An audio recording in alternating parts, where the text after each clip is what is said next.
সম্মানীয় সভাপতি কৈলাশ কুমাৰ বৰা তথা অসম ক্ৰিকেট সন্থাৰ উপসভাপতি তথা আমাৰ স্থানীয় এজন বিশিষ্ট যুৱক পৰীক্ষিত দত্ত দাদাকো মই মঞ্চৰ মাজলৈ আহিবৰ বাবে আমাৰ সন্মানীয় সদস্যসকলক আগবঢ়াই আনিবলৈ অনুৰোধ জনাইছোঁ।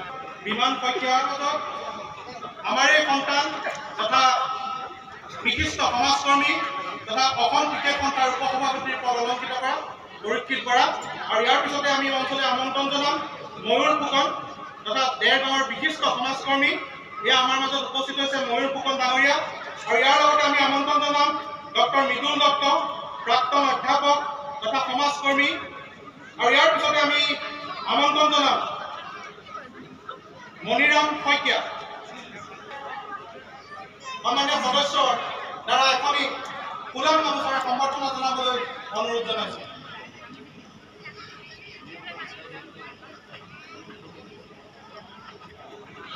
কৈলাশ কুমাৰ ডাঙৰীয়া সন্মানীয় সদস্য বুধিন নাথ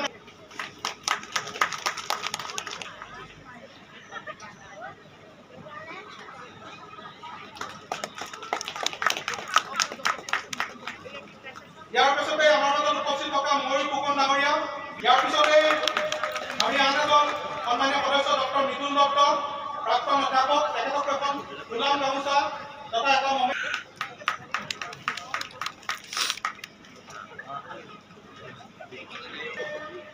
ৰাইডঙীয়া প্ৰদান কৰিবলৈ মই অনুৰোধ জনাইছোঁ।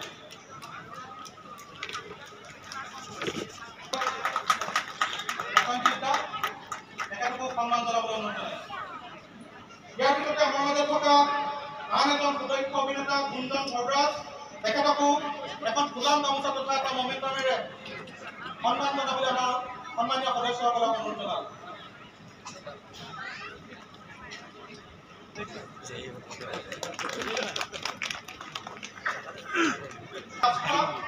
তেখেতক এখন ফুলাম গামোচা তথা এটা মমেণ্টামেৰে সন্মান জনাবলৈ আমাৰ মাজত প্ৰিয়ংকা শইকীয়া আৰু ইয়াৰ পিছতে সন্মান জনাম তেখেতৰ সন্মান জনোৱাৰ মতে আমি নিমন্ত্ৰণ জনাইছিলোঁ। লগতে আপোনালোকৰ মাজত যিহেতু থিয়েটাৰৰ সময়ত আচলতে কথা কোৱাৰ পৰিৱেশ নাথাকে সকলোৱে অভিনয় চাবলৈ আহে আৰু এই মুহূৰ্তত সকলোৱে যিহেতু পইচা খৰচ কৰি অভিনয় চাম বুলি আহিছে সেইটো কাৰণে মই কম সময় লৈ আমাৰ মাজত থকা সন্মানীয় সভাপতি কৈলাশ কুমাৰ ডাঙৰীয়াক দুকাষাৰ তৰংগ যুৱ সংঘৰ সৌজন্যত ক'বৰ বাবে অনুৰোধ জনালোঁ। ধন্যবাদ। পৰম শ্ৰদ্ধাৰ আজি তৰংগ যুৱ সংঘৰ উদ্যোগত ৰাইডঙীয়া শিৱ মন্দিৰৰ সাহায্যাৰ্থে 3 দিন নিশাৰ বাবে আমন্ত্ৰণ কৰি অনা ৰাজমুকুট থিয়েটাৰত সমবেত হোৱা আমাৰ পৰম শ্ৰদ্ধাৰ বিশিষ্ট সমাজকৰ্মী তথা আজিয়ে মঞ্চৰ উদ্যোগত পৰীক্ষিত দত্ত ডাঙৰীয়া বিশিষ্ট সমাজকৰ্মী ময়ূৰ ফুকন ডাঙৰীয়া বিশিষ্ট সমাজকৰ্মী ডক্টৰ মৃদুল কুমাৰ দত্ত ডাঙৰীয়া আমাৰ মাজত উপস্থিত থকা আপোনালোকৰ হয়তো চাওঁ চাব লাগিছে গতিকে বিশেষ সময় নলওঁ মঞ্চত উপস্থিত মোৰ জ্যেষ্ঠ ব্যক্তিসকল সহ অভিনেতা অভিনেত্ৰী আৰু প্ৰেক্ষাগৃহত আজিৰ নাট উপভোগ কৰিবলৈ আহি সমবেত হোৱা শ্ৰদ্ধাৰ দৰ্শকসকল তৰংগ যুৱ সংঘৰ আমন্ত্ৰণে আহিলেও আমি 3 দিন নিশাৰ বাবে নামনিত বহুত পেণ্ডেল কৰিলোঁ। এতিয়া উজনিৰহে এইটো আমাৰ কৰিছোঁ যদিও এইটোহে কিবা প্ৰথম পেণ্ডেল যেন লাগিছে। উজনিলৈ আহি ভাল লাগিছে আপোনালোকক দেখা পাই গোটেইখিনি মানুহ চিনাকি যেন লাগিছে আপোন যেন লাগিছে।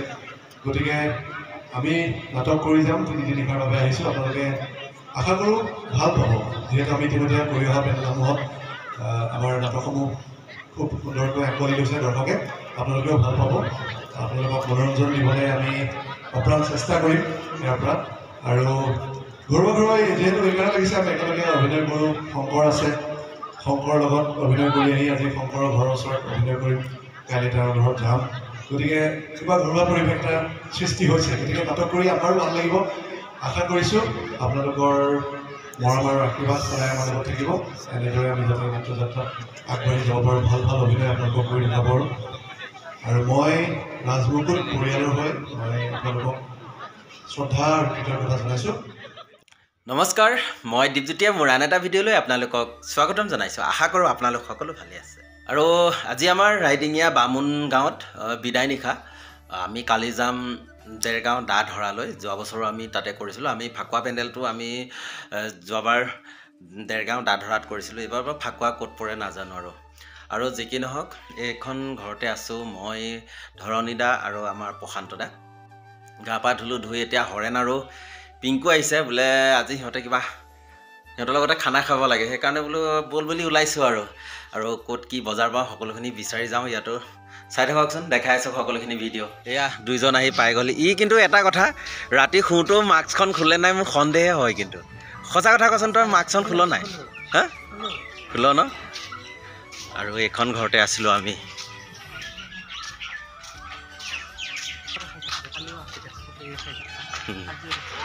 আৰু ইয়াতে চব মানুহৰ ঘৰতে এনেকৈ প্ৰটেকশ্যন দিয়া আছে। এইবোৰ ধূলিৰ কাৰণে দেখিছেনে, ৰাস্তা বনাই আছে তাতে ইমান ধূলি ৰহৈ। আৰু এইখন দোকানতে আহিছোঁ আমি বস্তু ল'বৰ কাৰণে।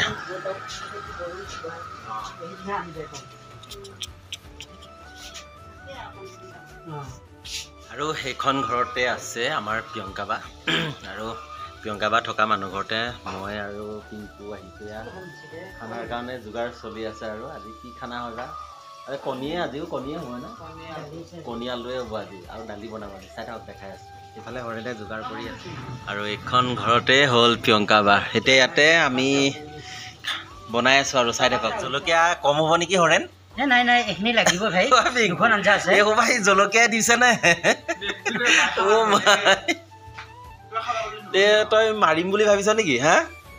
আৰু ঘৰৰে খুৰীজনীয়ে আনি দিলেহি চাহ। আৰু এইফালে আমি আনিছিলোঁ কাটা বিস্কুট। আৰু এতিয়া আমি গোটেইকেইটাই চাহ খাই আছোঁ। আৰু বঢ়িয়া, একদম টেষ্টি হৈছে কাটা বিস্কুটটো খাবলৈ। এইখিনি চব্জি বনোৱা হ'ল আৰু মোৰ ভাগত পৰিছে কবি আলু মটৰ ভাজা। মই এইখিনি ভাজি লৈ তাৰপৰা দেখাই আছোঁ। যিহেতু ভালকৈ দেখাব পৰা নাই, মই এটা হাতে ভিডিঅ' মানে কেমেৰা কৰি আছোঁ, এটা হাতে বাকি আছোঁ, সেইকাৰণে অকণমান অসুবিধা হৈছে। চাই থাকিব আপোনালোকে।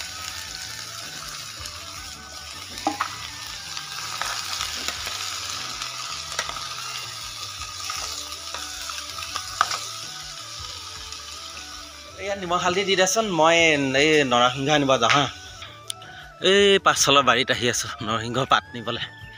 ইয়াৰ পৰা লৈ যাম এতিয়া নৰসিংহ। এইটো যিহেতু আমাৰ দালিৰ লগত বটিবৰ কাৰণে লৈছোঁ। দালিৰ লগত এইটো একদম ধুনীয়া লাগিব খাই। নৰসিংহ পাত ছিঙি আনিছোঁ, বেছি নালাগে, এইখিনি হৈ যাব। আৰু ইয়াতে আমাৰ দালি দিছে আৰু নৰসিংহ হেৰি দিছ নেকি? লাই পালেং শাক নাই দিয়া। আৰু খানা সঁচাকৈ হৰেণে বহুত টেষ্টি বনায় কিন্তু দেই, এইটো মই সকলোকে ক'ম। আজি মানে কাম বুলি ক'লে এলাহ নকৰে, পূৰা মানে কামত হেৰি। পিংকু এইখিনিত জুই কমাই দিয়ক, সেইখিনি বতাহ হৈ গ'ল কমপ্লিট এতিয়া। আৰু আমাৰ ভাজিখিনি হ'লে আমি ভাত খাব পাৰিম। আৰু ফাইনেলি আমাৰ গোটেইখিনি কমপ্লিট হৈ গ'ল অলৰেডি। সেয়া দেখিছে, খাবৰ কাৰণে বহিছে। আৰু খানাত আজি কি মই দেখাই আছোঁ হা, কেমেৰাটো বেক কৰি দেখাই দিছোঁ। এইটো ভাজি বনালে, এইখিনি হ'ল দালি, আৰু এয়া হ'ল কণী দম, এয়া হ'ল দালি বটা পিঁয়াজ। আৰু আজি খানাটো এনেদৰে।